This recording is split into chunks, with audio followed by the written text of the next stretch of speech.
Bonjour, dans cette vidéo je vais vous montrer quelques effets de jeu qui vous permettront de personnaliser un petit peu votre façon de jouer et de la rendre un peu plus vivante.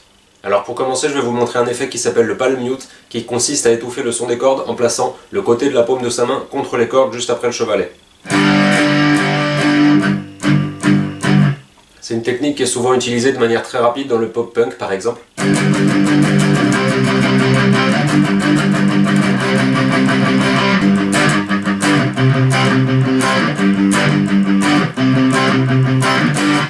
Une autre technique qui est beaucoup utilisée, c'est le slide. Le slide peut servir à lier deux notes entre elles ou deux accords entre eux, mais un slide peut aussi servir à introduire une note si on le fait avant la note, ou peut servir à terminer la note. Par exemple, si je joue un sol sur la corde de mi et que je le slide deux cases plus haut, ça va faire un la. C'est pas la même chose que de faire. Si je joue 4 fois le sol et 4 fois le la sans faire de slide entre les deux, ça donne ça. Si je fais un slide entre les deux, ça donne ça. Là, le slide a servi à lier deux notes entre elles. Maintenant, je peux faire un slide pour introduire une note. Si par exemple, je veux jouer un solo qui commence sur un ré, je peux commencer directement sur le ré. Ou je peux faire un slide pour introduire le ré en partant du do. Et le slide peut être aussi utilisé après une note pour faire un petit effet sympa. Regardez bien la dernière note que je joue, je fais un slide juste après.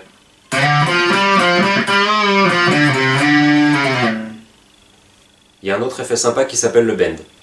Là les cordes sont rectilignes entre le chevalet et le sillet, mais si je pousse une corde, la note qu'on entendra sera plus aiguë. C'est le même principe que quand on accorde une guitare. Plus la corde est tendue, plus la note est aiguë. Et si je fais un bend, donc on peut faire des bends de différentes forces. Si on bend un tout petit peu, ça va faire un bend d'un demi-ton par exemple. De cette note-là, on va passer à celle-là.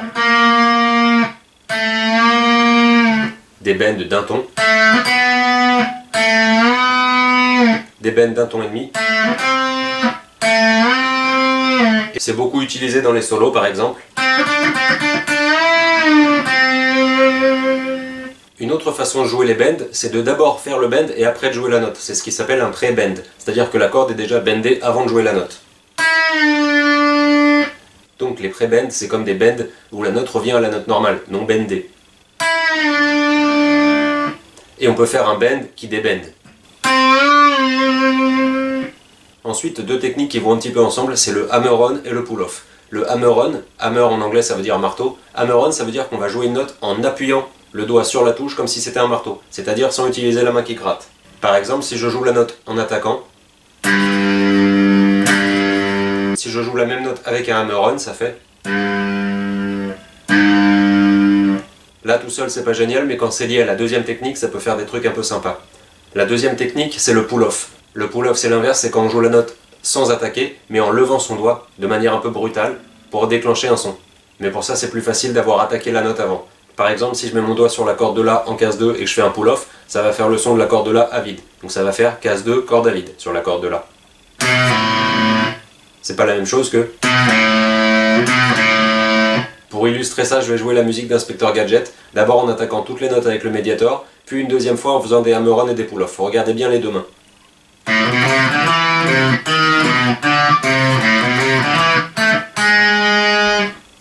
Maintenant avec des hammer-on et des pull-off.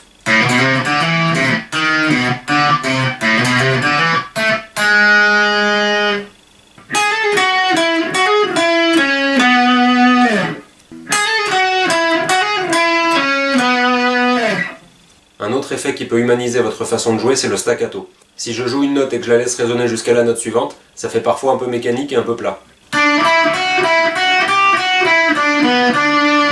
Le staccato consiste à étouffer une note après l'avoir jouée pour l'empêcher de résonner jusqu'à la note suivante, pour faire une petite rupture.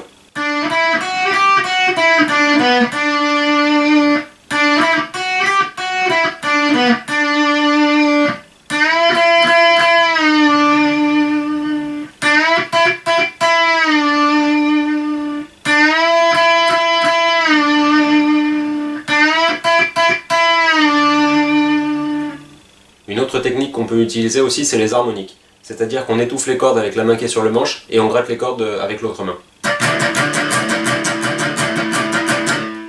et selon l'endroit où on le fait sur le manche, l'harmonique sera différente.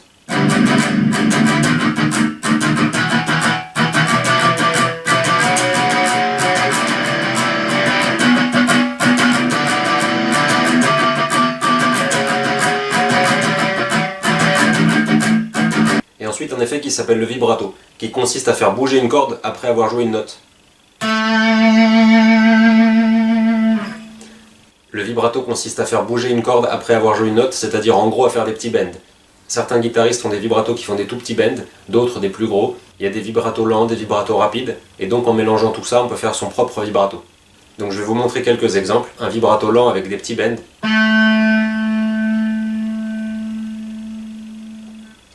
Un vibrato lent avec des gros bends.